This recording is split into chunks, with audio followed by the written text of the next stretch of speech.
Olá, pessoal. Estamos começando aqui mais um Pod Bancário, podcast do Sindicato dos Bancários da Bahia. Hoje trazendo o nosso querido Bobô, que praticamente dispensa apresentações. Antes da gente começar a nossa conversa aqui, eu vou pedir para que vocês que acompanham a gente no Pod Bancário deem aquele toque no like, certo? Deixando o ok para a gente e fazendo também o compartilhamento desse trabalho que a gente vem desenvolvendo aqui no Sindicato dos Bancários através do Pod Bancário. É um prazer ter aqui conosco o deputado estadual Bobô, que não apenas nos honra com a presença como parlamentar, mas pela trajetória toda, né, de tantas alegrias para a Bahia, para o Bahia e para o futebol brasileiro como um todo, né? Inclusive com passagem pela seleção brasileira, né, e tudo. Então é realmente um grande prazer estarmos com você aqui, Bobô, e não preciso dizer que é Raimundo Nonato, né? Porque Tavares da Silva. Tavares, exatamente. Mas, enfim, Bobô já resume, já dispensa apresentações e bora conversar. Eu que agradeço o convite, Ney. Um abraço para você, para o Rogaciano, para a turma toda aqui dos bancários. Eu estou encantado com esse estúdio, nota 1000, maravilhoso. Muito obrigado. E eu acho que é um privilégio para mim estar aqui com vocês hoje, agradecer ao convite feito por Adelmo, que está aqui nos acompanhando, e dizer que é um prazer debater qualquer assunto com vocês, sobretudo da classe, dos trabalhadores, dos bancários, falar um pouco da minha vida também, da minha trajetória. Isso é um privilégio imenso para mim. Estou à disposição de vocês aí. Bobô, faço minhas palavras do companheiro Neissá. É uma honra ter você aqui. E vou começar. Você está no terceiro mandato. Sim. É isso? Isso. Como a eleição é agora, já são 12 anos. Você tem 63 anos, não é isso? Vai fazer 64. São 12 anos de ação legislativa. E você entra agora no radar dos bancários, uma das categorias mais organizadas dos trabalhadores no Brasil e na Bahia. Disparado. Disparado. E eu lhe pergunto, e você entrou já dando uma grande força, que foi no enfrentamento de um dos desafios maiores dos bancários e da sociedade, porque a questão interessa a sociedade, que é contra o fechamento de agência, esse processo que o sistema financeiro tem desenvolvido, tão nocivo à economia, principalmente das pequenas cidades. Mas também na questão, como você mesmo falou, do plano de saúde, Sim. na questão da segurança bancária. E aí queria que você dissesse para o nosso público qual é a sua expectativa. Primeiro, eu quero dizer que eu sou um sujeito de sorte, né? Por estar no terceiro mandato hoje de deputado estadual, ter sido escolhido pelo Sindicato dos Bancários para algumas tarefas importantes, das quais eu me orgulho muito de ter realizado elas.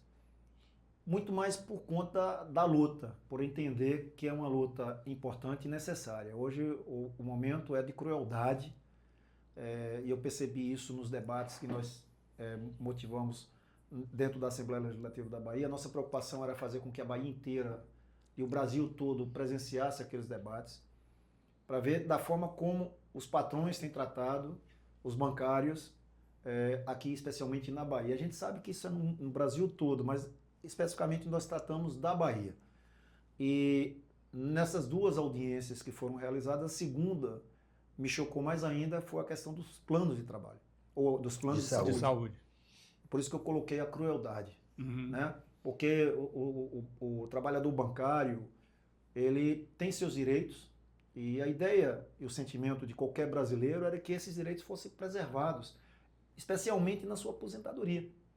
Afinal de contas, trabalhou 30 anos dedicado ao sistema bancário, enriqueceu essa turma toda, né? Todos empoeirados, todos ricos, milionários, endinheirados. A reciprocidade era na manutenção dos direitos dessas pessoas e ter um plano de saúde com qualidade. É o mínimo, né? É o mínimo de direito. Exato. Né? E a realidade é outra, não é essa. Então, foi chocante ouvir depoimentos de que um plano está quase R$3.000 e é o valor do que ele recebe aproximadamente da sua própria aposentadoria. Então, isso é de uma crueldade imensa, né? E eu tive o privilégio de ser escolhido, na realidade, pela diretoria do sindicato, dizer assim, poxa, você quer se juntar a gente aqui nessa luta? Você pode nos ajudar? Eu disse, eu estava só esperando esse convite.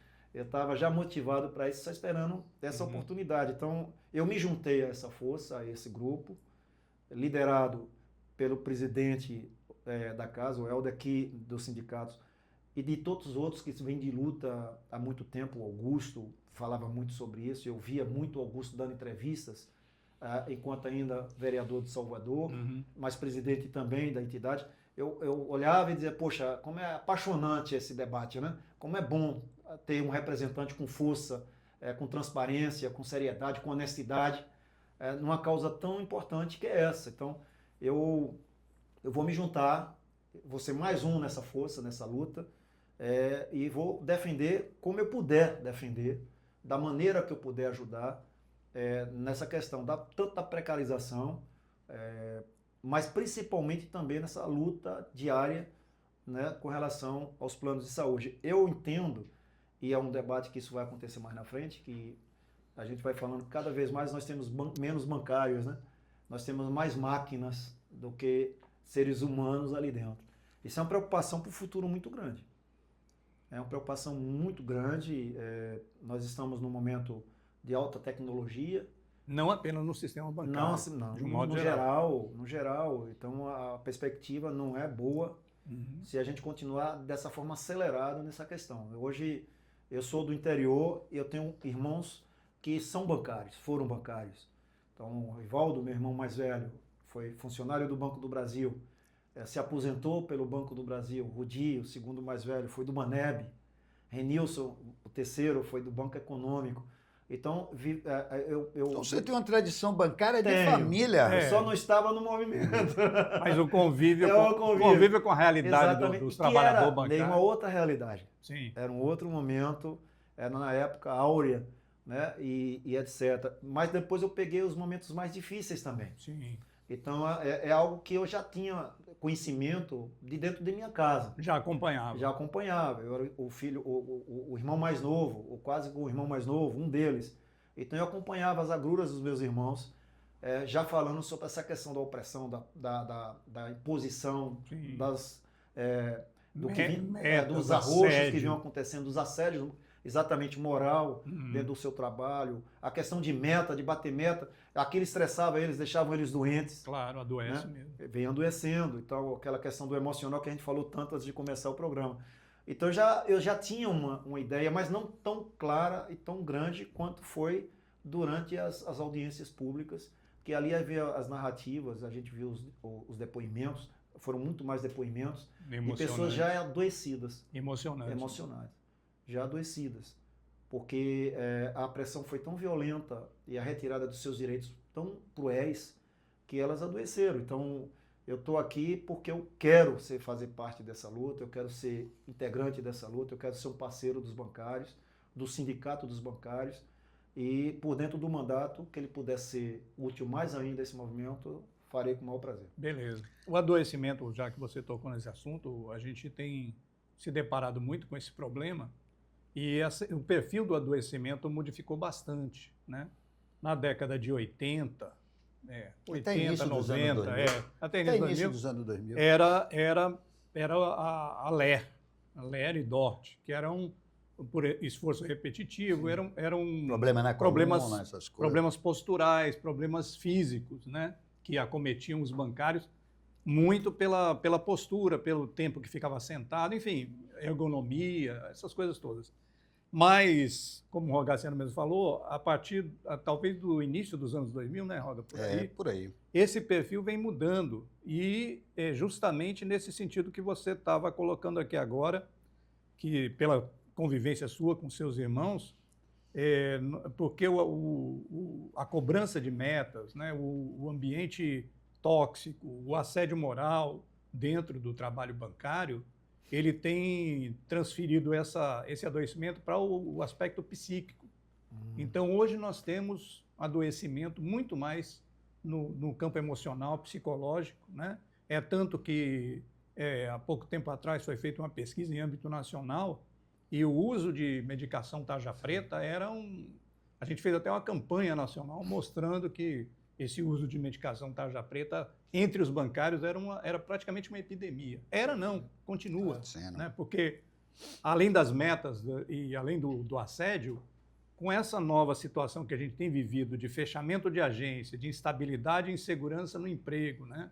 O medo do desemprego, né? Tudo isso cria um caldeirão de maldades, né? E num dos setores que é a linha de ponta da lucratividade, quer dizer, você tem um contrassenso total aí, porque o setor que mais lucra nesse país, e acho que, de um modo geral, no mundo, né? O setor bancário é o setor que mais lucra, é o setor que mais explora e o setor que mais adoece, né? O trabalhador. Isso é um paradoxo que a gente realmente precisa enfrentar. Né? E é muito bom ter uma voz na Assembleia Legislativa que possa nos representar a categoria bancária, no sentido de fazer esse enfrentamento que é muito necessário. Hoje, mais de 50% pesquisa recente sobre o perfil do bancário. Dos afastamentos dos trabalhadores do sistema financeiro tem origem na saúde mental.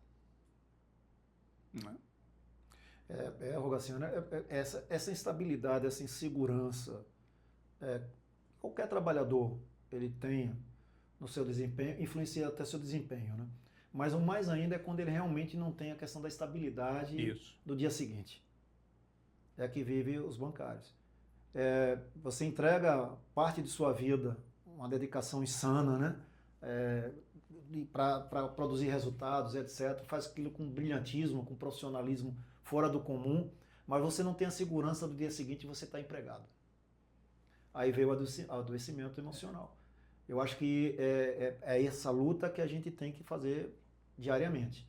Né? O sindicato dos bancários, ele tem desempenhado um papel brilhante nesse sentido, né? Alertando a população, chamando, indo para o enfrentamento, debatendo com os bancários a necessidade de eles estarem envolvidos cada vez mais com esse mesmo sentimento e com esse mesmo propósito, entendendo o papel do sindicato enquanto sindicato.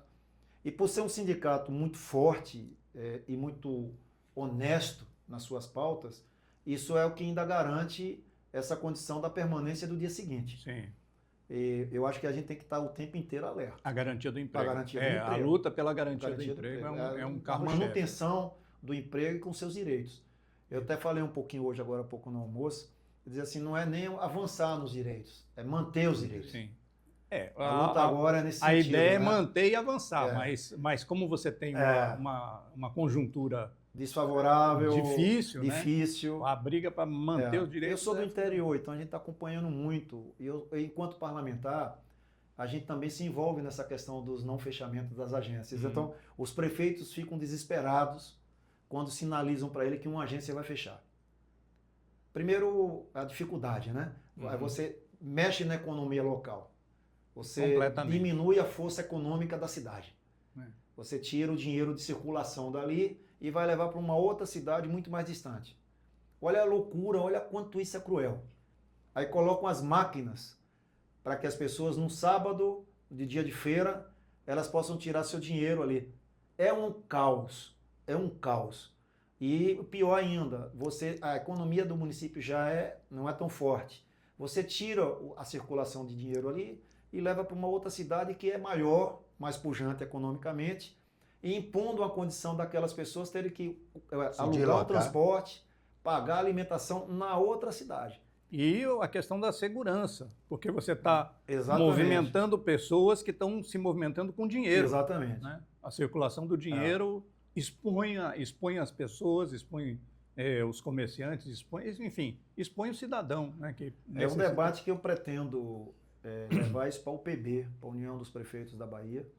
A UPB hoje está com uma representatividade muito grande aqui e em todo o Brasil, né, a União de Prefeitos, debater isso, porque quando o calo aperta, né, eles gritam um pouco disso aí. Então, eu acho que é importante ter na coletividade, ali são quase 400 municípios que estão envolvidos na UPB, muita representatividade com relação aos prefeitos, prefeitas, né, etc., para a gente debater essa questão da manutenção das agências funcionando nas cidades. O sindicato tem feito... Fazer uma luta O bem sindicato dura lá dentro. tem feito uma discussão sobre isso com as câmaras municipais. Perfeito. Tem sido feito. Perfeito. Que pode, a justiça já interferiu, evitando o fechamento de agência, né?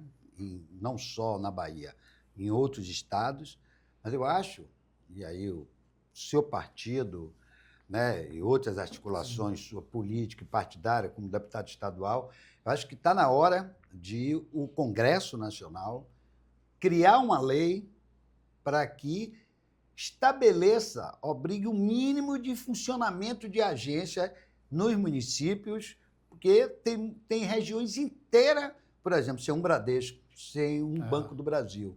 Né? E os bancos públicos, desculpe, os federais também. Sim. Estão entrando no mesmo equívoco. Bobo, você o secretário de Trabalho, Emprego e Renda, Augusto Vasconcelos, que foi presidente daqui do sindicato, ele tem ressaltado muito que a Bahia deu um salto considerável na geração de emprego. E um dos seus temas que você, inclusive, está tratando quando ajuda o sindicato a combater o fechamento de agências é a geração de emprego e renda.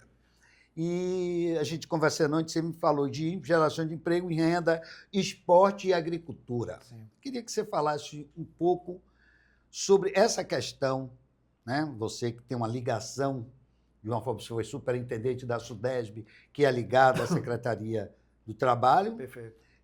Sobre como vai a Bahia nessa geração de emprego. A Bahia está bem na geração de emprego? No momento está. No momento está vivendo um momento muito especial. Eu acho que isso tem muito a ver com o trabalho do próprio Augusto, à frente da Secretaria do Trabalho, que é muito longa a Secretaria, Secretaria do Trabalho, Emprego, Renda e Esporte, né? Então tem muito trabalho para ele. É um leque. É um leque. De desafios até. Mas eu acho que ele tem feito um trabalho brilhante à frente da Secretaria. E brilhante no que se refere também à questão dos resultados. Porque às vezes a gente vai em busca mesmo desses resultados, né? Então, recentemente a gente viu o anúncio que a Bahia é o segundo que gerou mais emprego no Brasil com carteira assinada. Com carteira assinada. Isso tem muito a ver com o trabalho que ele desenvolve na Secretaria do Trabalho, porque a Bahia hoje, no que se refere a curso de qualificação, é muito grande. A Bahia toda está recebendo, parte da Bahia está recebendo os cursos de qualificação. Isso facilita também o ingresso no mercado de trabalho com carteira assinada. São formações técnicas que a CETRE tem feito. Eu tenho participado de muitas desses cursos, ou seja, participando inclusive na entrega das certificações. A gente percebe isso da alegria das pessoas e às vezes elas se certificam em várias modalidades de trabalho. Uma é costureira, a outra quer fazer podologia, a outra quer fazer algum outro curso diferente, máquina, costura e etc., na expectativa de que algo surja de novo na sua vida, e é o emprego com carteira assinada. E tem surgido. Então, acho que o propósito do trabalho da CETRE, para nós, é representativo por conta do resultado final que a gente viu a Bahia nessa pujança toda no que se refere à carteira, ao número de pessoas empregadas. Mas o bacana também é que o esporte não fica atrás disso. Sim. Que é da responsabilidade também do próprio Augusto na Secretaria. Hoje a Bahia é o estado que mais investe em esporte no Brasil.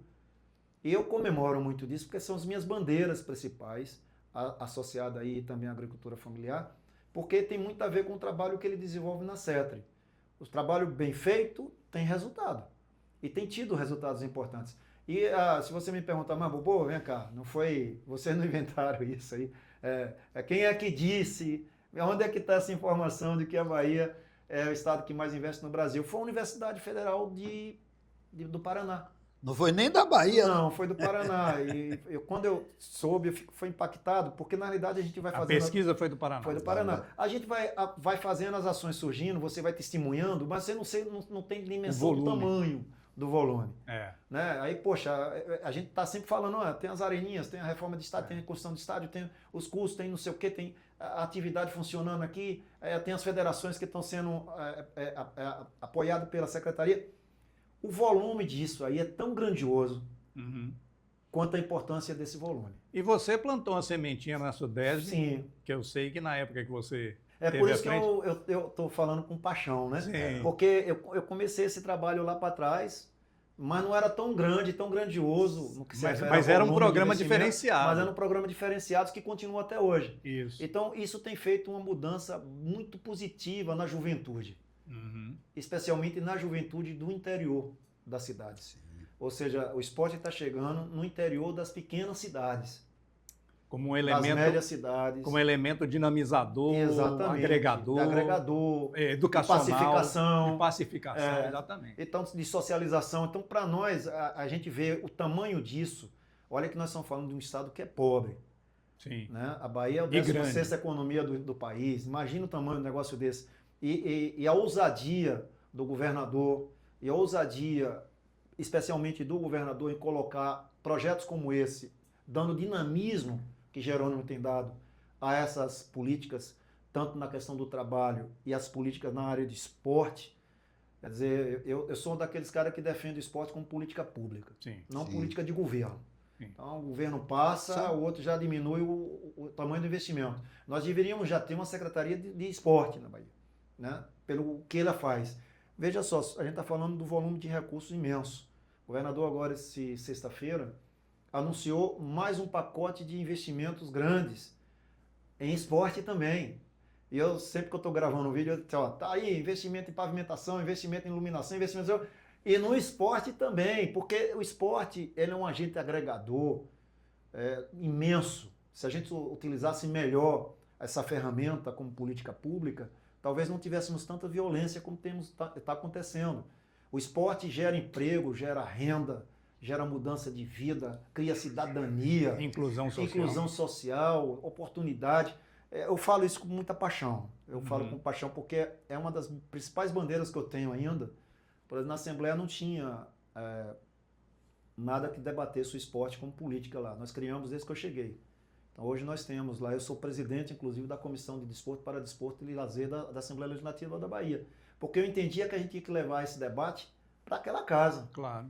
Então hoje, para mim, ver a Bahia liderando, ou quase que liderando, investimentos no trabalho, gerando emprego e renda para as pessoas, o esporte com essa pujança toda, e a agricultura familiar, que a Bahia é o estado que mais investe na agricultura familiar do Brasil. Não é de hoje. Não é de hoje. Se você pegar, tem poucos estados que investem tanto, alguns bilhões de reais, como a Bahia tem investido. Isso fruto de uma parceria com o Banco FIDA. Então, a parte, por exemplo, do semiárido da Bahia, durante 8 anos, 9 anos, veio investimento de 7 bilhões de reais. 32 cidades do semiárido da Bahia. Em 7 anos, e eu sou uma 7 dessas, bi. portanto, 7 bi. Mas então você pega mais ou menos, e eu sou Muito oriundo de uma representativo. cidade que se beneficiou muito com os investimentos do pró-semiárido, que é Senhor do Bonfim. Então, por quê? Porque precisa investir nas pessoas, qualificar a turma que mora no campo, dar mecanização a essa turma que mora no campo, dar tecnologia a essa turma que mora no campo, melhorar as estradas, né? Colocar saúde para essas pessoas. Eu conheci um pouco mais da Bahia com o mandato de deputado, porque eu não conhecia a Bahia.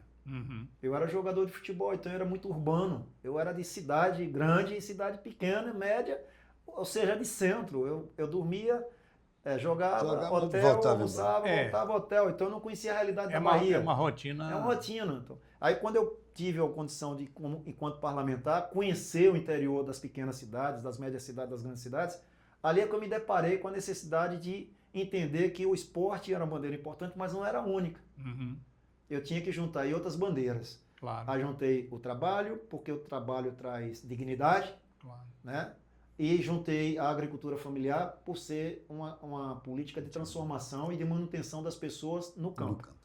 E a agricultura familiar tem sido uma vocação da Bahia. Da né? Bahia. Projeto Semear, lá no início. É lindo demais, né? Aquele projeto E Semear. a produção. É um trabalho. A gente está com as Agricultura solidária, o Ecosol.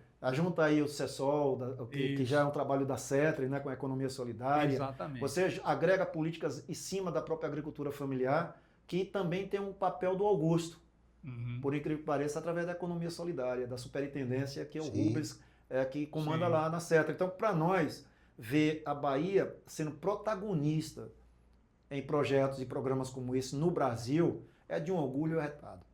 É dizer assim, porra, eu defendo um governo progressista e que tem como pauta principal a pauta da necessidade das pessoas, de fato. Compromisso. Daquelas que mais precisam mesmo.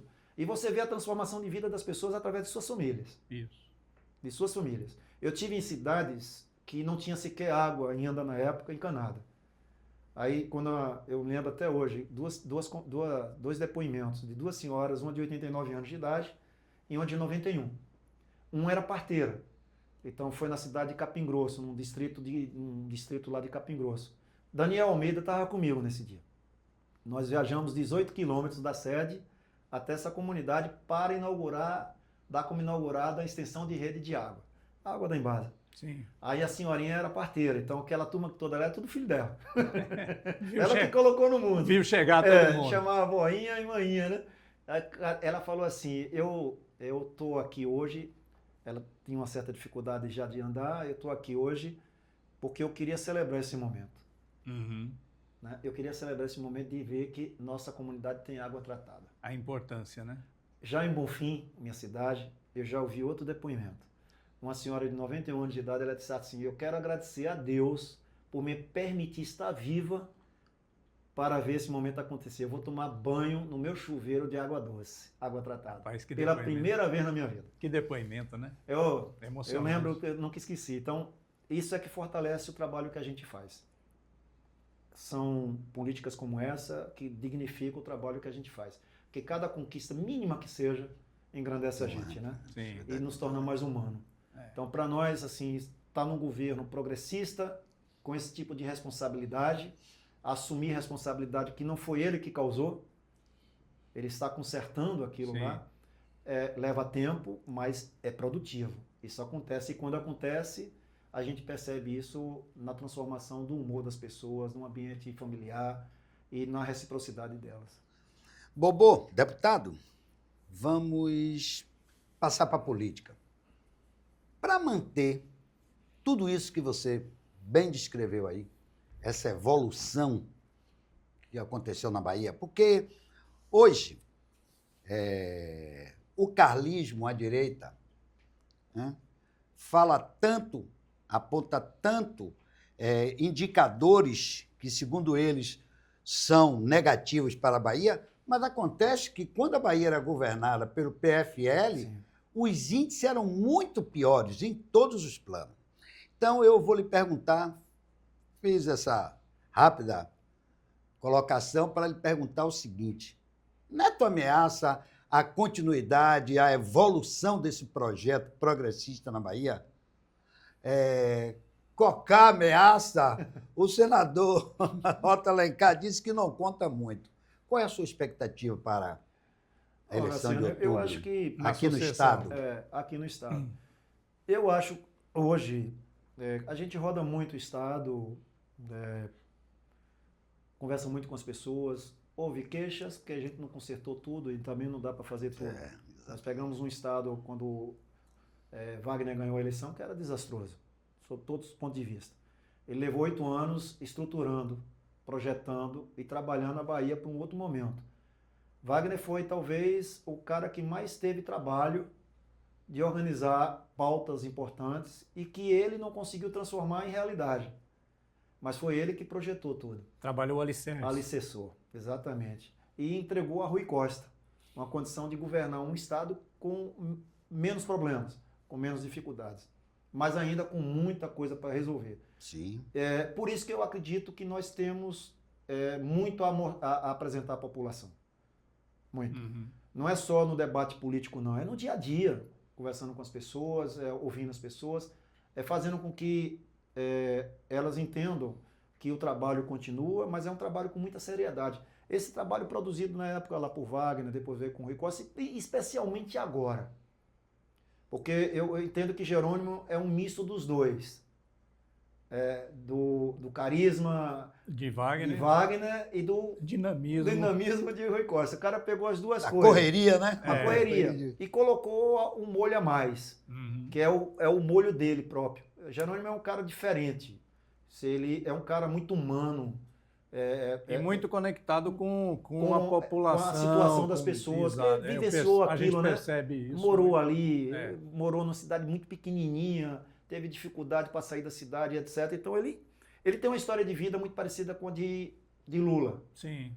Né? De Lula. Então está enraizado isso nele, a necessidade de fazer muito mais ainda. Aprendizado com a vida. Com a né? vida, exatamente. Então ele é de uma leveza fora do comum, é um cara extraordinário na relação humana. Uhum. É um governador diferente, um biotipo diferente, mas com a mesma dinâmica de trabalho que empreendida por Rui Costa. Ele vai, eu acho que até o final desse governo ainda, ele visita as 417 cidades da Bahia. Todas elas. Todas elas. Imagine O pique desse cara, né? A fazer... velocidade desse cara. Né? E entregando obras e discutindo com a população, ouvindo as pessoas. Que a sabedoria de um governante é saber ouvir. Eu queria até, aproveitando essa sua colocação, perguntar se você percebe, nas suas viagens também, nesse seu contato que você faz com frequência, né? entregando obras ou mesmo ouvindo reivindicações e tal, se existe essa percepção da qual estamos conversando aqui agora, que tem relação com a pergunta de Rogaciano, porque existe uma preocupação naturalmente de quem está no campo progressista com a quebra de uma sequência, né? Porque você não é que você seja contra a alternância, mas é que você tem um projeto em andamento e existem setores de concepção ideológica que vão naturalmente barrar esse tipo de projeto, porque não tem compromisso com a população, são outros compromissos, são compromissos mais macro, mais ligados ao interesse do capital, enfim, nós sabemos como é que essa coisa se processa dentro dos campos que são mais nítidos. Eu queria a sua impressão nesse seu contato cotidiano como deputado, viajando e ouvindo, principalmente ouvindo, se a população tem tido essa mesma percepção da importância de dar seguimento a esse projeto político progressista que vem sendo encadeado com essa sucessão que você mesmo acabou de relatar aqui. Então, na realidade, o meu sentimento é um sentimento muito claro com a manutenção a manutenção, não só a manutenção desse projeto. De um projeto que é um projeto muito vitorioso. Uhum. Um projeto extremamente vitorioso. Talvez seja o projeto mais bem sucedido do país. Isso incomoda muito, né? Entendo. Você pegar uma Bahia sem políticas claras, sem investimento em cidades de pequeno, médio e grande porte. Uma Bahia que era com os índices piores, os indicadores piores no Brasil. Foi essa Bahia que nós herdamos. Um IDH baixíssimo. Um IDH baixíssimo, um analfabetismo lá em cima, a educação destruída, infraestrutura, insegurança saneamento imensa, infraestrutura zero. Saneamento. Era, porque quando inauguravam uma rede de extensão de água, o governador na época ia tomar banho, botava ali e a mídia toda inaugurava naquela cidade e as demais cidades do entorno sem água. A Bahia foi muito maltratada. Uhum. Ela foi muito mal gestada naquela época. Então, nós nos orgulhamos muito de mudar essa realidade. E foi iniciada por Wagner naquele processo, que ninguém acreditava que ganharia. Só ele mesmo. Os indicadores eram os mesmos de hoje, tipo, a pesquisa era 90%, 85%. Dava 2 milhões de votos de frente para Paulo Souto. Os apostadores quebraram naquele momento. Quebraram mesmo. Quebraram. Wagner está ali foi lá e conversa vai, conversa vem.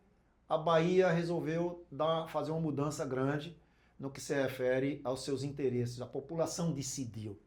E hoje nós estamos governando, e eu quero responder exatamente isso, governando para a população. Você percebe que a política que todas elas são voltadas, são tratadas, é discutida com a população. né? Todo o programa de governo dos nossos governos, sobretudo do PT, eles são programas debatidos com a população. 4 anos atrás, vão lá, debate. A gestão participativa. Participativa. Vamos lá, ó, gente, o orçamento é esse, vamos dividir aqui como é que nós vamos utilizar o orçamento em benefício de vocês. Então, você está dando voz a quem nunca teve voz. Então, isso para mim é muito bacana, porque eu participei de alguns desses. E elas estão percebendo isso. Percebe e depois cobram. Uhum. Não só elas cobram, vem cá, ó, tá devendo isso aqui. Esse hospital não chegou ainda. Quando é que vai sair o hospital? Porque está lá no programa participativo. Então, você democratiza um pouco mais a política. Por isso que o meu sentimento hoje é de que a população compreendeu esse projeto. Ele ainda está em curso. Ele ainda é muito jovem, é muito novo. E para a gente fazer uma Bahia que a gente precisa, que a gente quer fazer, é necessário algumas consolidações de projeto. Não é um projeto pessoal, é projeto de governo, é projeto de povo, de pessoas que interagiram e construíram ele. Então não vai mudar muita coisa no meu entendimento. O que a gente ouve aqui é o Zé Cocá, o Zé Cocá agora é vice, mas o Zé Cocá na eleição passada já estava do outro lado. Não mudou nada. Ele continua no quase ele estava. Ele não saiu do nosso campo, do nosso grupo. E perdeu lá em Jequié, né? Perdeu em Jequié. Ele perdeu tanto para Rui Costa quanto perdeu para Jerônimo. Uhum. Então, assim, o que a gente entende? É que não houve mudança. O candidato a governador, o ACM Neto, escolheu o Zé Cocá para ser o vice, mas o Zé Cocá já era do time dele. Votou com ele na eleição passada, fez campanha para ele na eleição passada, subiu o palanque, né? Fez o que pôde fazer. Não tem novidade. Não tem novidade. Então, o que a gente entende hoje? É que eu acompanhei recentemente o governador no território de Jequié, e eu vi o quanto o governador é muito querido e respeitado lá. Todos os prefeitos, inclusive o Zé Cocá, acompanhou a agenda do governador. Quer dizer, de todos os prefeitos, você pode excetuar 2 aí. 2 prefeituras talvez não caminhem, porque já tem consolidado. Um é irmão do próprio Zé Cocá, que é prefeito de uma cidade daquela região, e uma outra que é ligada também à União Brasil. Então, os demais prefeitos, inclusive que apoiam o Zé Cocá nas ações dele lá e etc., votam com Jerônimo, votam com o governador, votam com o cara do trabalho, o cara da liderança, o cara da relação humana, e eles não trocam isso por nada. Uhum. Né? Não trocam isso por nada. Então, o nosso entendimento é de que nós poderemos ter uma eleição difícil, porque toda eleição tem um panorama diferente e ela passa a ser mais difícil, tanto nacional quanto como estadual, mas não nos tira a expectativa de vencer até no primeiro turno. Eu acho que o nosso sentimento é de fazer com que na eleição passada, aqueles pouco mais de 30 mil votos, 40 mil votos, que poderíamos... 0,3%. Isso agora não aconteça, né? Então a gente vai contando isso. Esses últimos 4 anos, a gente vem acompanhando muito de perto o trabalho político do governo. Não é o trabalho administrativo, é o trabalho político. Então tem um agente político ali que tem feito um trabalho extraordinário, que é Adolfo Loyola, que é o cara da política de governo. Então os movimentos que ele fez, e foram muito duramente criticados até pelo ACM Neto, dizendo que o governador estava paparicando os prefeitos e prefeitas, bajulador de prefeitos e prefeitas, porque ele estava incomodado com o movimento político disso. Olha, o governador, ele não é governador só de quem votou nele. Claro, depois que é eleito... É governador de todos os baianos. É difícil alguém entender isso, né? É muito difícil. Ainda mais a pessoa enciumada. Mas assim, o que é que se falavam? Os prefeitos que votaram com o ACM Neto criticavam o ACM Neto porque diziam que o Neto não dava importância a eles. Sequer um telefonema. Sequer era solidário nas dores dos prefeitos.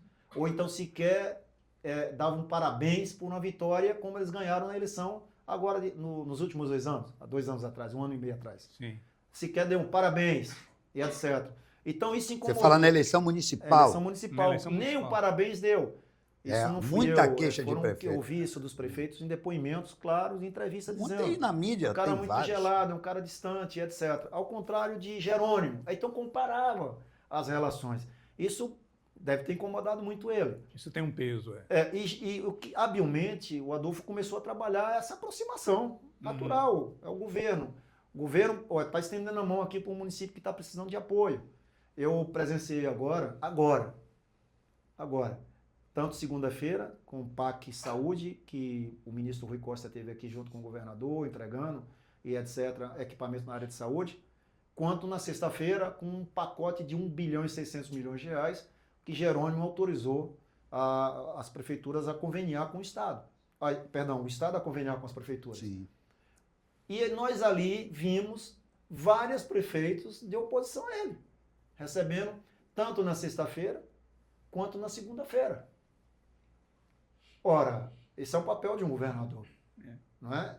É um papel de um governador. Ele está dizendo ali, ó, eu não estou aqui querendo saber qual é a sua bandeirinha, né? Qual é a sua cor partidária, eu não quero nem saber. Eu perguntei sua identidade aqui, partidária? Não. Você está precisando, você esteve comigo, você esteve no meu gabinete, falou das suas necessidades, está aqui, ó. Pode assinar. Isso é arte de governar. É lógico. Estadismo. É um estadista. Aí o cara diz, ó, esse republicanismo todo. Não, ele é republicano sim na sua governança. Porque é o DNA dele. É a mesma coisa de Wagner, assim, a mesma coisa. Ele não é um cara revanchista, ele não votou em mim, não vai nada para a cidade, ao contrário.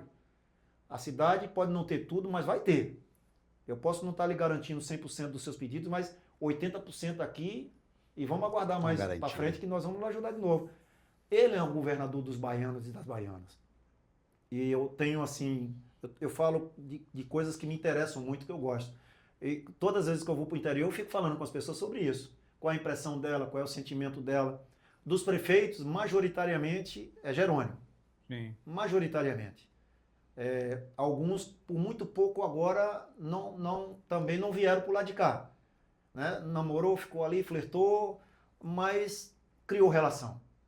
Tem relação estabelecida de respeito, basta ver o prefeito de Feira de Santana. Pode não estar na base de apoio, mas tem uma ligação. Não vai agredir, não vai bater. Por quê? Porque ele percebeu que do outro lado tinha um cara que estendeu a mão para ele. Estendeu a mão para a Feira de Santana. Né? O governador abriu aqui, disse aqui, aperta aqui, ó, pode contar com o seu governador, mesmo você não votando em mim. Será que do outro lado faria isso? Nunca. Não, a gente sabe que não. A gente não faria. Nunca fez, né? Nunca fez. Nunca fez no passado. Então o papel do Zé Cocá é esse papel. Ele, na realidade, ele vai jogar o mesmo papel que ele jogou na eleição passada. No mesmo time, com os mesmos jogadores, no mesmo ambiente. Excetuando aí que agora ele é o candidato a vice-governador daquela região. Então é óbvio que a gente tem que trabalhar, a gente tem que estar acompanhando, tem que estar atento para que, se houver um desvio de conduta, fazer correções, para que a gente possa ter uma eleição aí, dentro da expectativa que a gente deseja, que é reeleger Jerônimo e reeleger Lula. E eu não estou falando do papel de Lula ainda, porque Lula vai estar aqui amanhã e você vai perceber o quanto ele é importante na eleição da Bahia. Sim. Da Bahia. Tanto é que o ACM Neto, até o momento, não disse que ele vai votar no Bolsonaro. Permanece... Não declarou voto, nem voto. apoio. Não declarou. Apareceu, talvez, aí uma válvula de escape para ele, que é o governador de Minas, de Goiás, do estado de Goiás, que está ali, veio para o PSD, né, e tal, aí é candidato a presidente da República, e talvez ali ele diga, não, eu vou votar com ele aí, mas é um cara que vai ficar em cima do muro. A eleição está polarizada. São dois, Lula e o bolsonarismo. Né? O outro que vier aí, por que ele não faz isso? Tem terceira via, não tem espaço para terceira via. Ele não se declara. Ele não se declara porque ele sabe o quanto o Lula é forte na Bahia. O Lula teve 72% dos votos válidos na eleição passada. Olha o quanto os baianos foram importantes na eleição de Lula. Na definição. Na definição.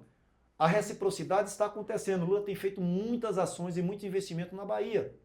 Coisa que Bolsonaro não fez durante 4 anos. 1 centavo ele não botou na Bahia. Tirou. Até os repasses obrigatórios ele atrasou. Né? Não, o Lula não. O Lula está fazendo com investimento de PAC. Nós estamos fazendo obras que são fora do comum. Eu vou citar uma delas aqui. o quanto é importante a gente ter um presidente que está atenado com as necessidades do povo da Bahia, né, com os baianos. Assim, acredito que ele esteja atenado com toda a população desse país. Tem um distrito chamado Flamengo, não sei se vocês conhecem aqui, que fica na cidade de Jaguarari. Ela faz divisa, esse distrito já faz divisa com Juazeiro. Portanto, fica longe de Jaguarari, mais próximo de Juazeiro.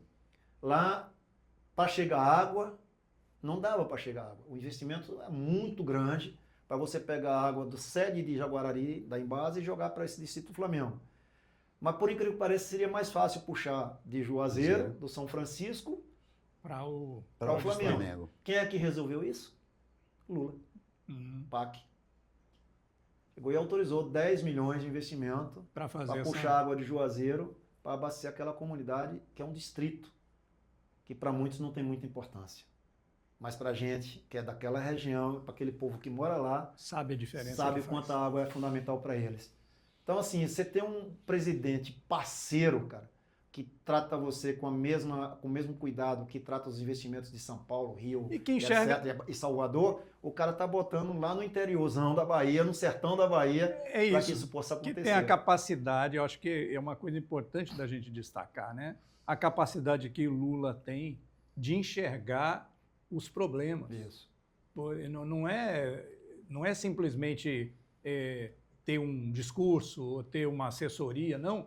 Ele pessoalmente tem essa capacidade. De tratar desse assunto, Isso, né? Ele tem a capacidade de gerir essas coisas de maneira, inclusive, impressionante, né? Porque imagine a quantidade de coisa que um presidente tem que tratar para ele ter que olhar uma questão, né? Que, como você disse, para aquelas pessoas é muito importante, mas para o conjunto do país acaba sendo uma coisa difícil de você atuar, né? Pois é, deputado. Como você falou, além do esforço de Jerônimo, da base governista, a sua também, né?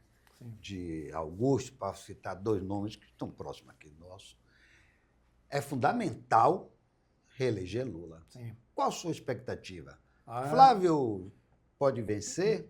Eu acho que o Lula... O Brasil pode dar esse retrocesso de novo e reeleger a extrema-direita? Eu acho que a gente não vai retroagir, não. É impressionante o quanto o Lula... Que os deuses da democracia digam amém. Cara, e é um cara saudável, né? Primeiro é você ver saúde no presidente. Com a idade que ele tem, com tudo que ele já passou. É verdade. Com esse dinamismo que ele ainda possui. Então, isso pra gente é muito importante. É muito importante. Então, acho que a grande maioria da população também olha isso, né?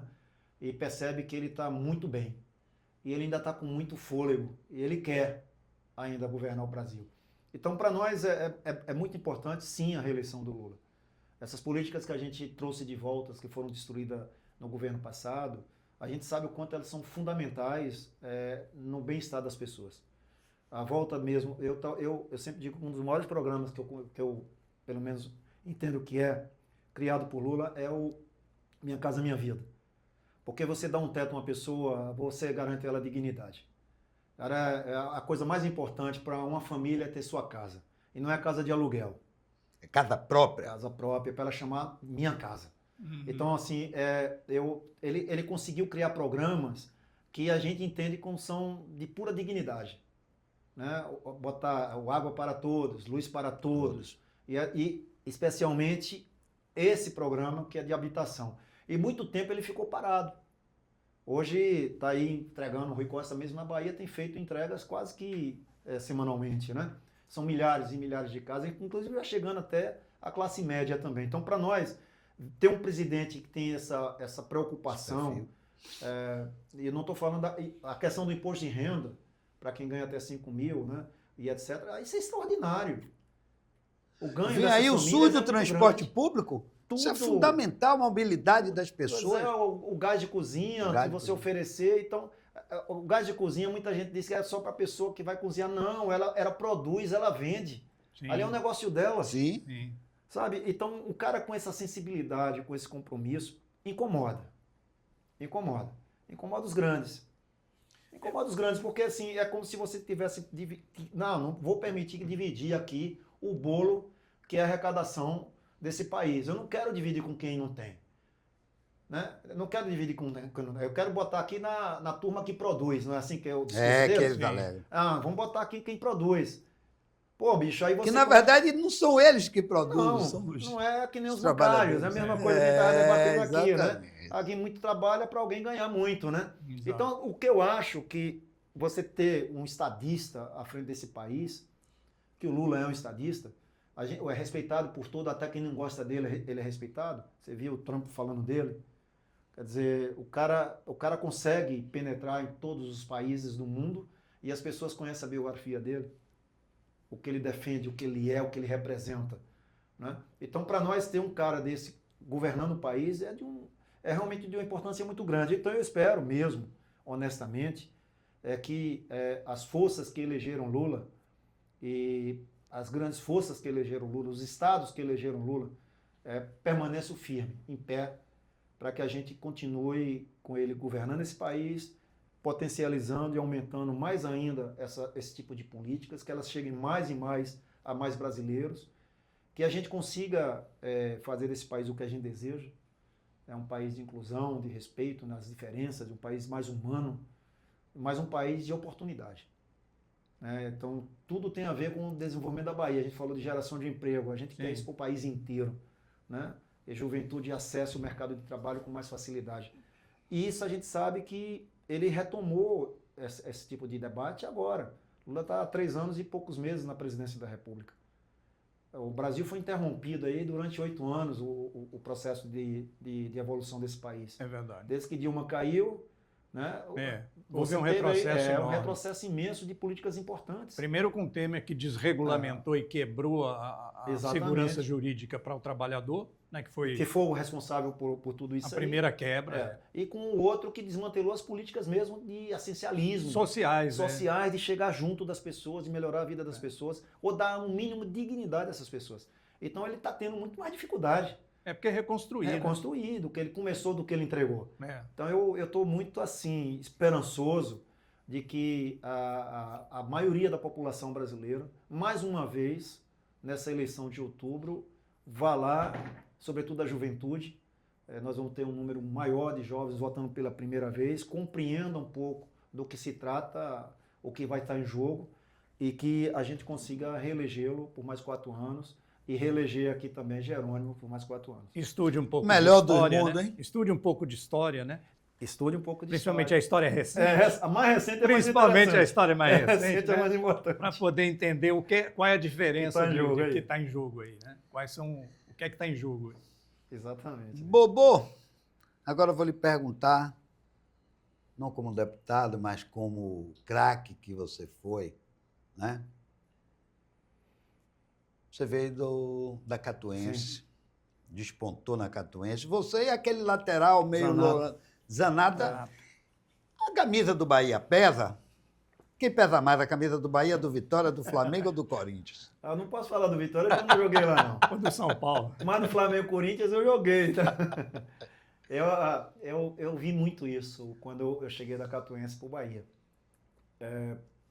Acho que a maioria dos jogadores baianos que jogaram no Bahia ouviram muito isso. Quem vem de fora, talvez não. Mas eu, quando saí da Catuense para o Bahia, eu via muito dizer a questão da camisa, o peso da camisa. Mas era mais simbólico aquilo, porque eu não estava acostumado a jogar em um estádio do tamanho da Fonte Nova lotado. Então eu jogava em estádio pequeno com pouca torcida. Então os caras diziam assim, se você nunca tomou uma vaia de verdade, tu vai tomar aqui. E ali é o peso do emocional. Sim. Então a camisa, o pessoal usava isso simbolicamente. A camisa pesa, mas era o emocional seu que ia ser testado, né? Ou que seria ser testado jogando num clube de massa, um clube popular. E eu senti em alguns momentos esse peso. Logo no início mesmo, eu oscilava muito, a irregularidade era natural, eu estava me adaptando a um momento novo, entrava na Fonte Nova com 50 mil torcedores. Um outro patamar, né? E já cheguei a 120, você imagina, e eu dizia assim, caramba, que loucura é essa aqui e tal. Mas eu acho que acabou de alguma maneira de uma leveza muito grande a camisa para mim do Bahia. Então, porque eu me identifiquei com o clube, com a história do clube, com a torcida, ganhamos títulos importantes, isso tudo foi facilitando o processo nosso de ascender uma condição de ídolo. Então, ser ídolo num clube de massa como Bahia, como Flamengo, como Corinthians, não é fácil. Não é fácil. Você precisa ter identidade com o clube, com a história do clube e entregar resultados. Então, eu acho que o papel, quando você vê que um cara é um ídolo, é exatamente porque ele experimentou momentos que lhe permitiram chegar até lá. E não é rápido, não. São momentos difíceis, demorados. E aí passa por lesões, passa por resiliência, passa por choro, né? Passa por alegrias, mas tudo ali vai lhe moldando. No Bahia foi uma construção, porque eu saí da Catuense com 21 anos, 22 anos para o Bahia, o clube mais importante do Nordeste, a torcida mais apaixonada, mais volumosa, mais grandiosa e tal, para jogar brasileiro, campeonato de primeira linha, que eu nunca tinha jogado, e etc. E me permitiu ser campeão por várias vezes no clube baiano, mas não consegui ser campeão brasileiro.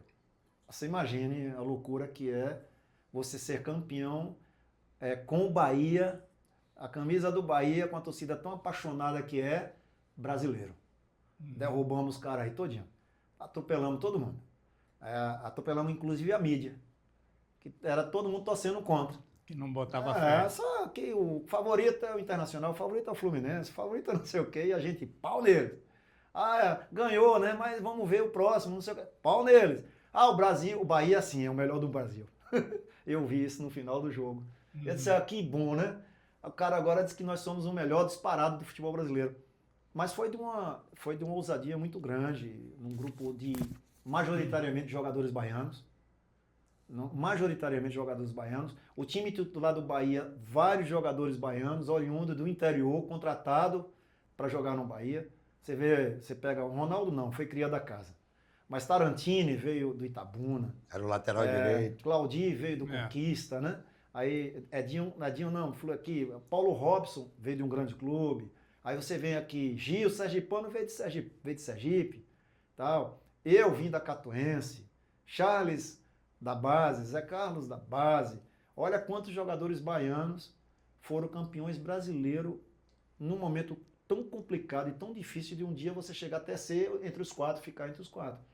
Então, eu me transformei nessa trajetória uma figura muito importante nessa conquista e a camisa acabou sendo uma referência para mim.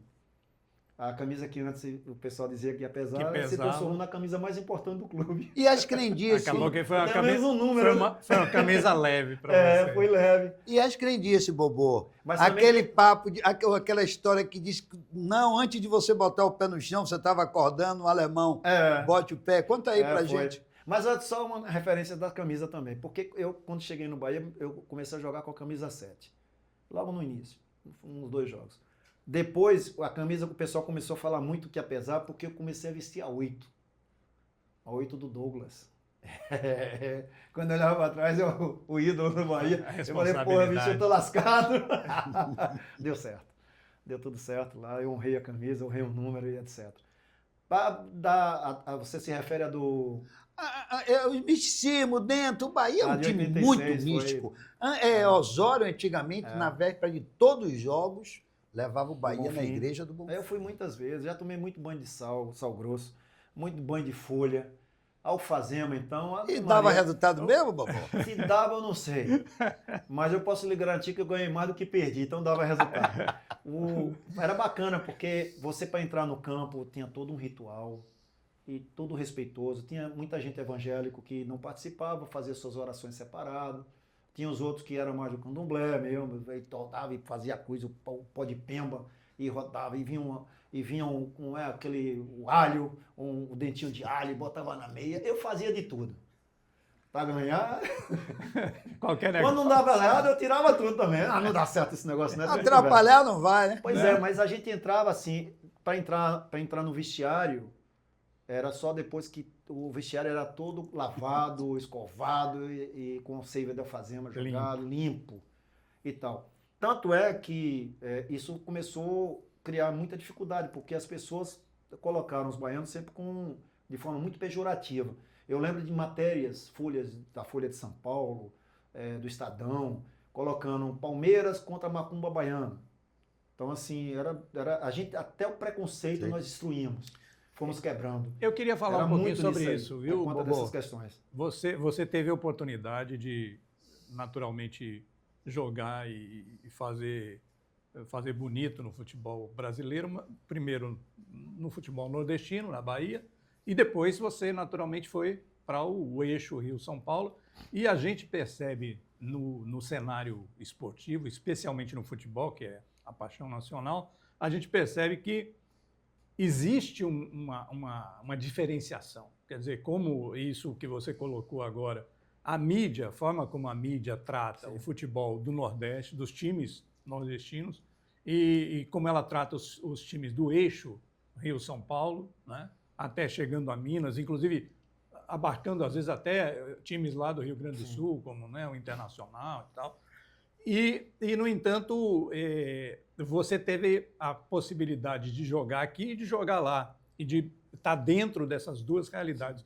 Eu queria ouvir de você um pouquinho de como é o impacto disso, né, para o jogador, não apenas para o jogador, mas para o esporte mesmo. Se isso é um estorvo, né, como para o crescimento do futebol como um esporte competitivo e, ao mesmo tempo, de congraçamento e tal, porque, naturalmente, tem uma rivalidade e é normal que tenha, né? Mas não uma rivalidade que seja baseada no bairrismo. Isso é que eu gostaria de ouvir um pouquinho da sua experiência. Mas eu experimentei muito disso aí. Eu e todos os jogadores daquela geração minha experimentaram a questão do preconceito, as dificuldades de acessar uma condição que você entendia que podia ter chegado mais rápido. A seleção brasileira, por exemplo. Então é muito claro isso aí. Quem era do Nordeste e Norte do Brasil, para você chegar à seleção, você tem que jogar no Clube do Sul. Via muito isso. Não serve de parâmetro, não. Futebol baiano, futebol pernambucano não serve de parâmetro para vestir a camisa da seleção brasileira. Você tem que jogar o futebol que você joga lá aqui. No eixo. Flamengo, Fluminense, Corinthians, né? Palmeiras, Cruzeiro, Atlético Mineiro, Rio Grande do Sul, Grêmio menor até, Grêmio Internacional. Então, assim, era algo muito seletivo. Uhum. Os treinadores eram sempre cariocas ou paulistas, a maioria carioca. A CBF, Rio de Janeiro, como é até hoje. Então, assim, esse preconceito, nós quebramos isso tudo porque fomos campeão brasileiro. Campeão brasileiro.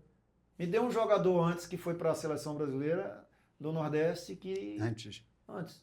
Não, quebramos todos eles. Eu fui eleito o melhor jogador de futebol brasileiro. Eu não sei o que, eu não tinha que jogar na seleção? Claro. Eles tinham que me convocar, pô. Pelo menos para dar uma satisfação. E fizeram isso. Porque quando eu cheguei na seleção, era metade do Rio, metade de São Paulo, 2 de Minas e 2 do Rio Grande do Sul. Eu era o único baiano ali, ousado. O único nordestino. Que destoava deles. Mas onde é que eu já estava? No São Paulo. Uhum. Embora eu tenha sido convocado a primeira vez com o Bahia. Mas eu não pude jogar, estava machucado, foi logo depois do Brasileiro. Aí da segunda convocação já foi pelo São Paulo. Mas a primeira foi pelo Bahia. Então o orgulho maior nosso foi isso aí. Aí depois veio Charles, Zé Carlos. Abriu uma porta muito grande. Por quê? Porque ganhamos o Brasileiro. Se a gente tivesse sido vice, nenhum desses seriam convocados para a seleção brasileira. Porque era mesmo muito difícil. Era mesmo muito difícil. A mídia toda era focada em São Paulo, era focada no Rio Grande do Sul, focada em São Paulo e Minas. Ou São Paulo e Rio. Eu, quando eu comecei a jogar futebol, eu acompanhava o futebol carioca, lá em Senhor do Bonfim. Uhum. Né? Meu pai era torcedor do Fluminense, era torcedor do Corinthians, então era Rádio Globo, porque não tinha TV ainda e tal, era Rádio Globo. Não tinha transmissão do Baiano. O Baiano sabia o resultado. AM. Então, assim, ali era formador de torcida. Era a indução. Você está lá assistindo a Rede Globo de televisão, só passava o Campeonato Carioca e o Campeonato Paulista. Então a gente acabava torcendo para um clube carioca e um clube paulista. Até hoje ainda é assim. Se você for no extremo sul da Bahia, a grande maioria não torce para clubes baianos. Se você for no sul da Bahia, a metade não torce para times baianos. É Carioca e São Paulo. Né? Aí se você vai lá para o extremo sul, já faz divisa com o Espírito Santo, já próximo de Minas, boa parte é torcedor do Cruzeiro ou do Atlético Mineiro. Já pega o galo. Mas os caras são baianos, pô. Então, tem muito disso por conta mesmo da mídia, que não fortaleceu muito o norte do Brasil, Não nem dá tampouco o cobertura Nordeste, muito pouco. É. Nós crescemos muito depois com a Copa do Nordeste, que aí juntou a Copa do Norte, etc. Os clubes foram ganhando um pouco mais, foram fortalecendo mais as suas estruturas, porque até na questão estrutural era muito, mas muito diferente. Ganhamos um Campeonato Brasileiro com o Bahia. Quando eu cheguei no São Paulo, Deus do céu. Eu olhei e disse, como é que a gente conseguiu ser campeão, cara? Os caras Com essa estrutura que eles têm aqui. Sabe? Então, assim, hoje não. Hoje eu posso dizer que nós estamos quase que no mesmo nível, ou até no mesmo nível já deles. Com o Bahia, com o City, o Vitória que se estruturou, tem uma potência muito grande. Eu tive lá com o Augusto. Augusto conseguiu a proeza de me levar no Barradão, nas estruturas da base. Para conhecer A paixão dele pelo Vitória. Né? Eu fui muito bem tratado, muito bem recepcionado. Olhei a estrutura toda, bacana demais. Então hoje a gente está num momento muito melhor no que se refere aos clubes, economicamente, financeiramente e também de estrutura. Né? Então hoje a gente deu um passo muito grande, como também os clubes, por exemplo, do Ceará, os clubes cearenses, hoje tem uma estrutura realmente muito bacana, que está ainda não muito próximo do que é São Paulo e Rio, mas está fazendo um trabalho bem bacana para chegar lá. E a seleção, Bobô? Tem chance? Neymar merece ir para a seleção? Eu cada vez mais eu me convenço, eu até gravei hoje um vídeo no Instagram, cada vez mais eu me convenço de que a gente não pode mais olhar a seleção brasileira com aqueles olhos para trás, do passado. Nós não temos jogadores com a qualidade daquela turma do passado. Acabou. Hoje nós somos jogadores, quais são os nossos ídolos? São pontas. Antes eram os meias, né? Então quem desequilibrava, quem fazia o papel, quem era o cara que podia um momento ou outro com jogada de lucidez, etc., era o 8 ou 10. Hoje é um ponta aberto que às vezes é destro. Joga ao contrário. Então mudou muito o futebol. Eu estou assistindo mais uma vez o time do Carlo Ancelotti. Você pode esperar que nós vamos ter um time competitivo, um time brioso, de luta, etc., mas sem o talento natural fazendo a diferença. Vai ser o coletivo fazer a diferença. A gente viu ontem contra um jogo amistoso que eu pensei que ia ser mais difícil ainda. Mas não foi tão difícil quanto eu imaginava. Por quê? Porque a gente teve um time mais competitivo. Aí você me perguntar se o Neymar cabe nisso, eu acho que não. Não nesse momento. Porque a forma que ele quer jogar, pelo menos que a gente viu o Ancelotti botar o seu time, não caberia o Neymar. Caberia o Neymar para jogar 15 minutos, 20 minutos ou 25 minutos. Eu acho que ele cabe ali. Mas não jogou. Mas não entrando como titular. E você olhar para o banco, cara. Imagina o treinador, né? Por mais importante, genial que o cara seja, ele tá com o time dele não muito bem ali jogando e quando ele olha para o banco tá o Neymar sentado. O que é que a galera vai fazer? Vai pedir para ele. Tá, Neymar, né? E tal. Mesmo que ele não esteja muito bem, ele vai ter que botar. Tem treinador que não quer isso. Ele não quer problema. Ele vai botar ali, vai olhar para o banco e vai olhar assim, do mesmo nível que está jogando aqui. Eu acho que o Neymar, se ele se preparar, é uma opinião minha, se preparar durante 3, 4 meses, não tem mais tempo para isso. Então, a Copa do Mundo agora é em junho, né? Então, mais um mês e pouco. Eu vi ele até no treinamento, mostrando, fazendo mídia e etc. E os resultados em campo, você perceber que ele está bem, porque o resultado de campo é mais importante do que o trabalho físico. É o que ele está entregando no Santos. Então, ele poderia até compor o elenco da seleção brasileira, porque para mim foi depois do... Se você pegar depois do Ronaldo Fenômeno, do Romário, essa turma que já passou, você olha para trás, o Neymar foi o jogador mais importante que nós tivemos. Depois daquela geração. Depois daquela geração, único. O cara é muito bom jogador, extraordinário, de outro mundo. Mas não ganhou nada. Ele não ganhou, ele não foi tão vitorioso quanto foi o Ronaldo, quanto foi o Romário, a geração do Rivaldo. Isso. Essa geração é uma geração vitoriosa.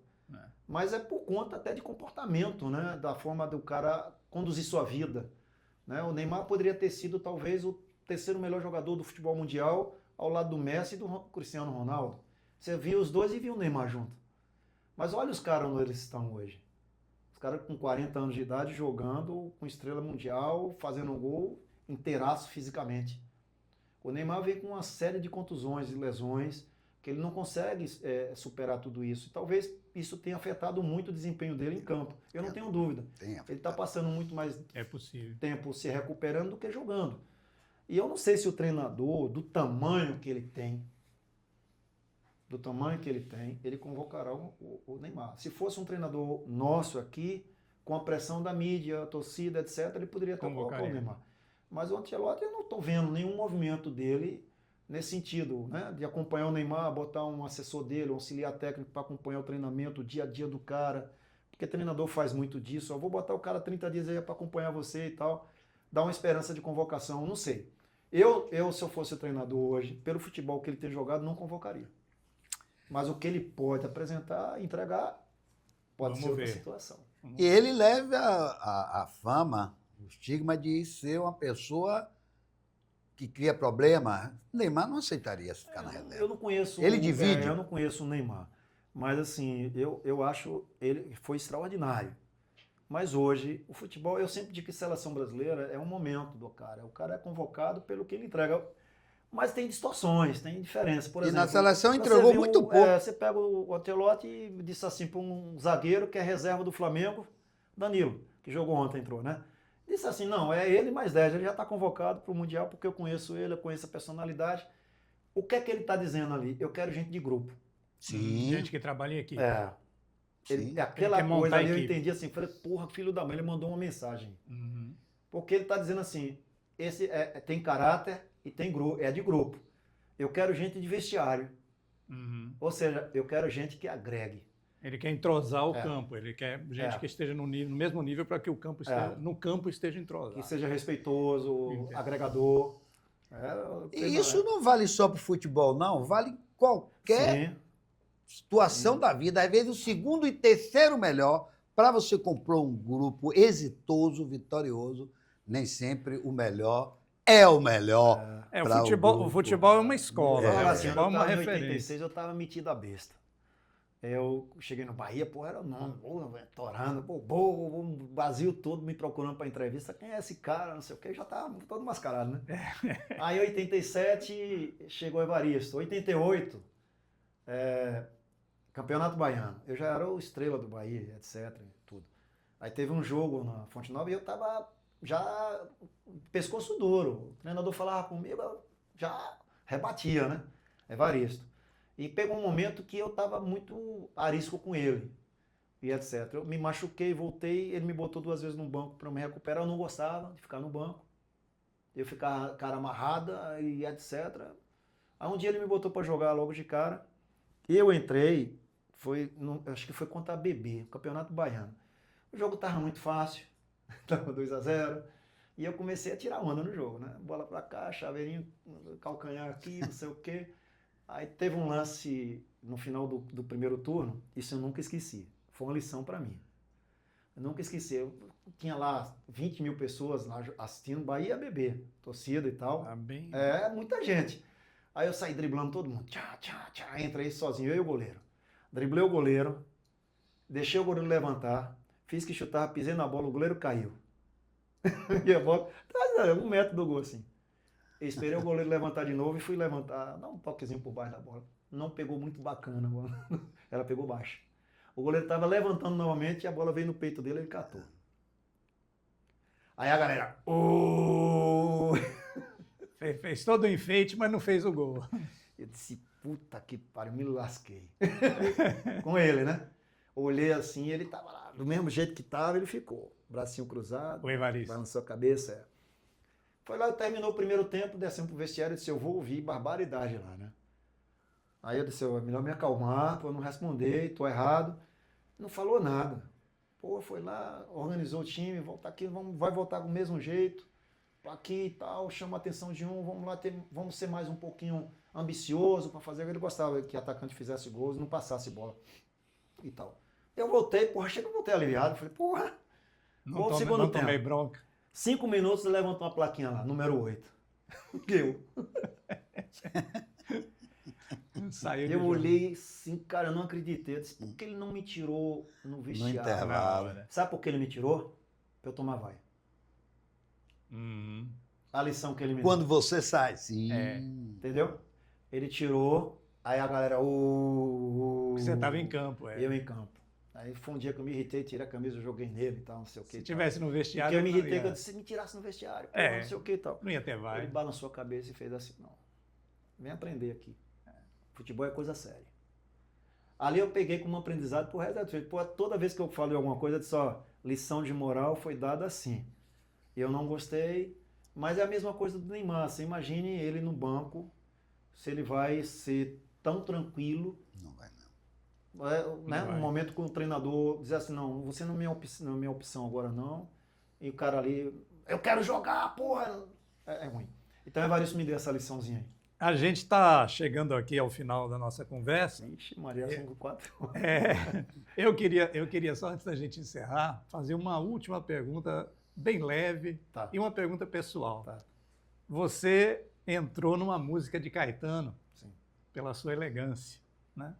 Eu queria saber, é uma curiosidade, se Caetano alguma vez explicou para você qual é essa elegância sutil de Bobô. Eu quando soube dessa música, eu estava dando uma entrevista numa rádio de São Paulo, na Jovem Pan. Milton Neves era o cara que era o apresentador do programa. E foi um programa tão demorado quanto esse aqui, mais ou menos 1 hora e pouca. E ele dedicou esse programa todo a mim. Aí contei causas da Catuense, Bahia, falei muito dessas coisas que eu contei Dessas aqui. crendices. Do Bahia e tal. E no final ele fez assim, ó, eu quero te agradecer o tempo, a tua paciência, é muito raro isso e tal. Quero agradecer a direção do São Paulo por permitir você ficar esse tempo todo e tal.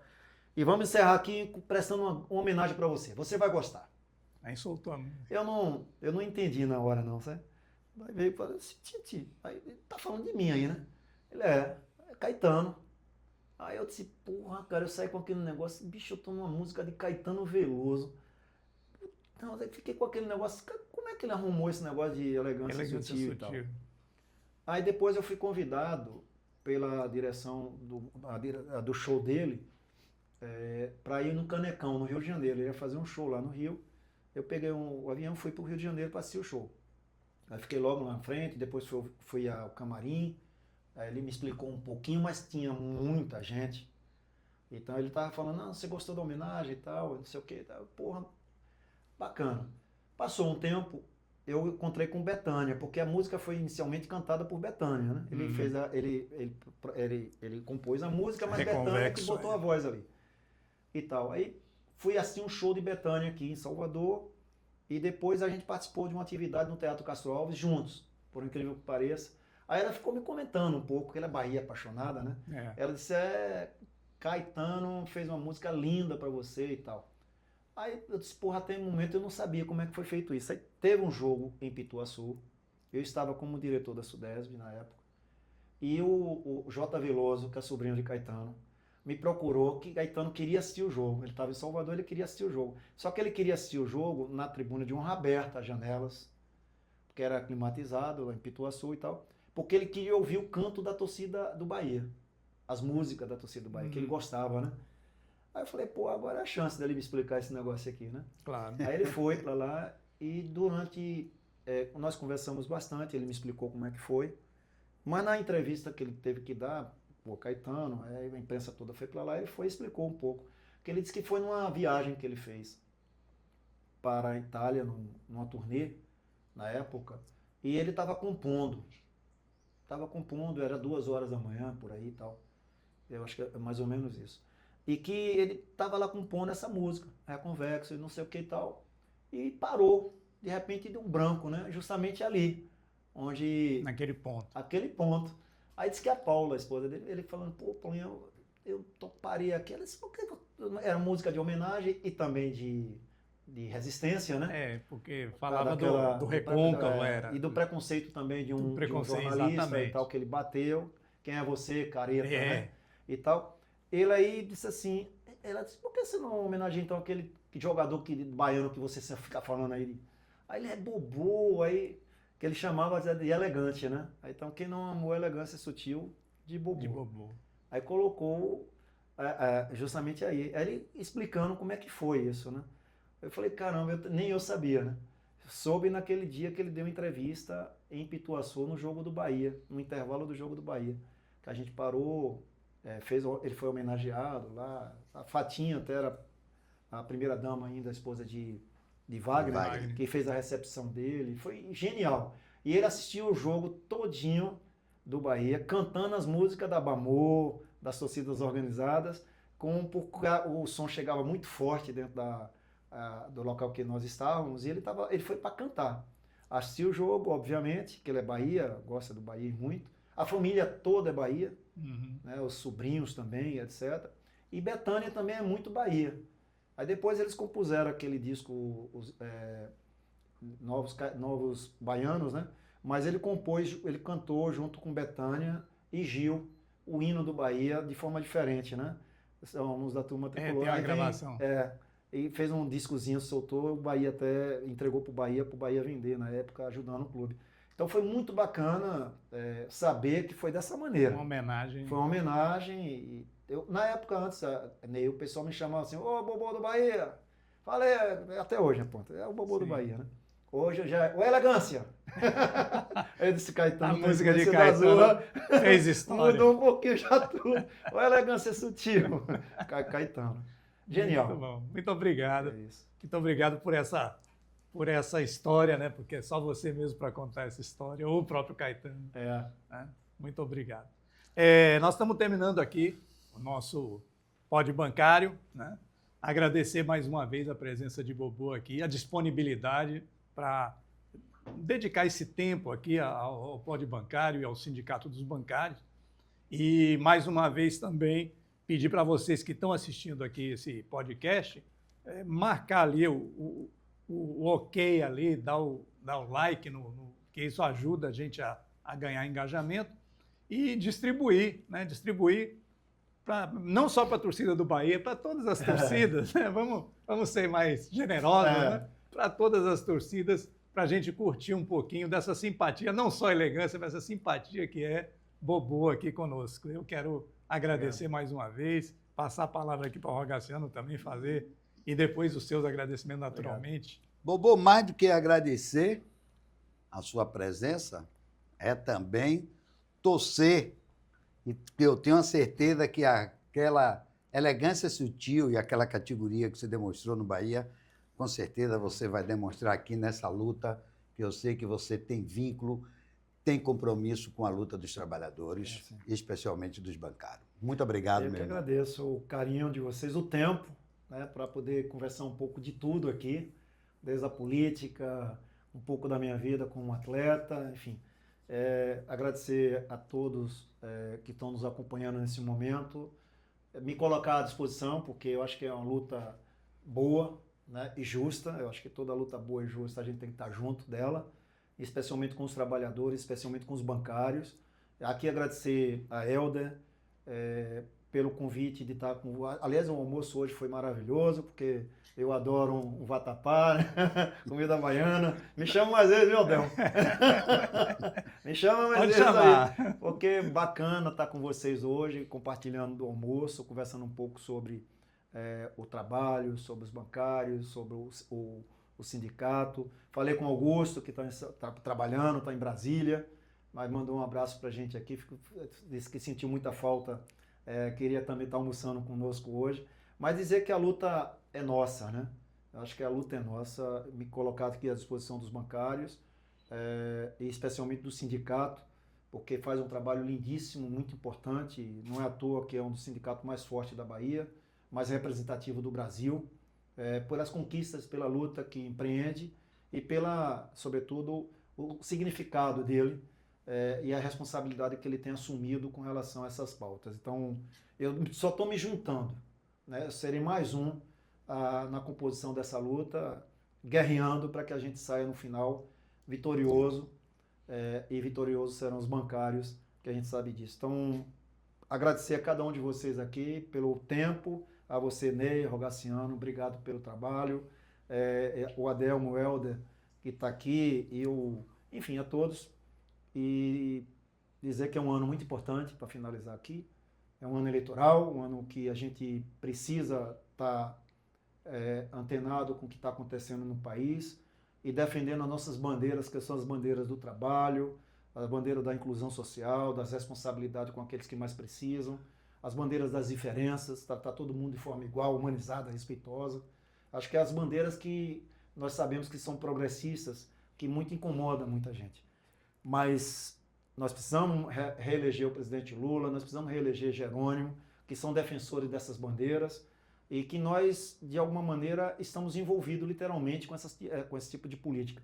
Então é um ano de muita responsabilidade, mas acima de tudo, de um ano que pode fazer com que esse país, nos próximos 4 anos, mais 4 anos, ele possa de uma vez por todas chegar ao trilho que a gente deseja. Mas tá aqui. Muito obrigado e parabéns pelo estúdio aqui. Vamos para frente. Seja bem-vindo. Já sei onde vou, velho. De vez em quando eu venho aqui. Venha quando quiser. As portas estão abertas Para e Bahia. você é bem-vindo.